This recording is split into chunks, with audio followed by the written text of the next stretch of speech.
ቀኝ እጅ ማለት አንተ ቀኝ እጇ እንዴት ነው የምትሆነው? እኔ እያለሁ ኧረ ተው አታስጨንቀው። ምንድን ነው የምትሏት? አሹዬ እናቴ ጋር እራሱ እንዳልሄድ በኋላ ብሩክ እግዚአብሔርን አንድ ብር የለኝም። እናት አለችኝ፣ ወንድም ልጅም አለ። ብሩክ በጣም ሳማሚ ነኝ። አይተዋል፣ ሰርጀሪም ሰርቼ አይተዋል።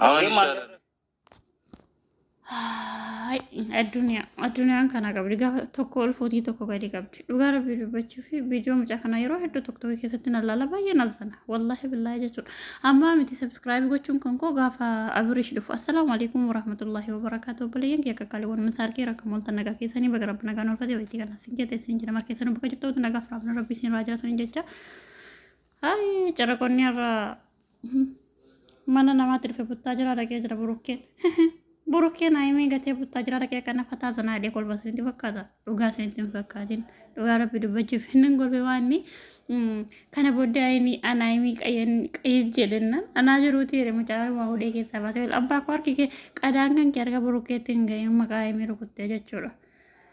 Dabalata immoo arraa keessan arraa rabbi mucaa kana sabskraayibii godha. obboleeyyan hundi keessanuu sabskraayibii godha wallahi nama dhufi asirratti jira wajjin ijoolleen hedduun dhufanii diraamaa hojjetanii waan barbaadan jedhanii booddee deemsiidhaan dhiifaman minaamin jedhanii jennaan sabskraayibiin jira eessa gaa garuu mucaan kun miskiina harka tokkoon qabu ilmoo qaba baqa jiramti wallahi laazim hamma dandeettii keenyaatiin hattaa jechuudha wallahi billaa jechuudha akkaantii jala kaa'amee jira bilbili jala kaa'amee jira hamma dandeessanii jechuudha. Riyaalii dhibbi tokko yookiin immoo diraamni 50 diraamni dhibbi tokko ati irra isaaf mucaa kana nama isaaf rakkate kanaaf laattu rabbiin immoo bor godoloo keessii guutaa jechuudha.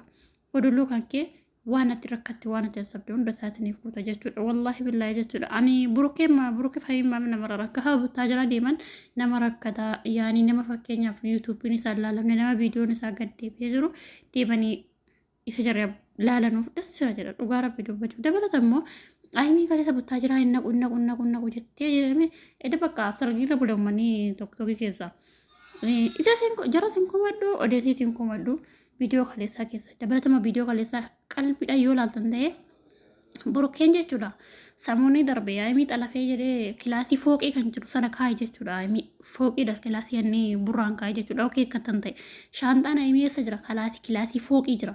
Fooqii gubbaa jechuudha. Kaleessa maal godhe? Haimiin nan deemuu jette jennaan barree cufee fooqii bee shaantaa fidee dhufe. Shaantaan haimii maaliif bakkee ta'a? Kilaasii ala qodaan isii kilaasii taa'u.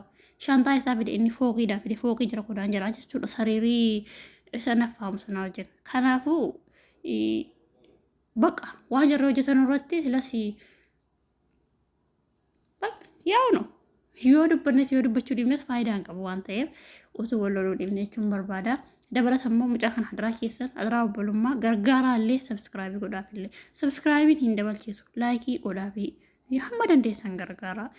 Birriin tokko birriin lama bicuu miti dhugaa rabbi dubbachuuf akkaantii jalatti sheerii godhame sanarratti birrii 50 isiniif birrii 50 wallaahi billaahi irraa Itoophiyaa dabaluu birrii 50 guutada faayidaan qabu.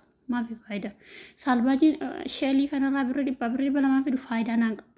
Ji'a lama ji'a sadi calaanaan hojjetu garuu immoo 50 nadhasaaf kennitan galaa keessan boriiti amantaa kamiyyuu firduftan galaa keenya guyyaa borii kan namni banee gaafa nuti cufanne namni banee nu laallee kan nutti cufee galee aadiin haatee ofii cineeffattee nama deessee kan garaa hidhattee nama gaggeessitu guyyaa haadha kee garaa hidhattee gaggeessitu shafaasii ta'a jechuudha guyyaa sana.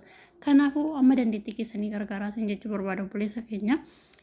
Rabbi hundayyuu khayrii haa godhu. La khayr namoonni khayrii nu dhageessisu.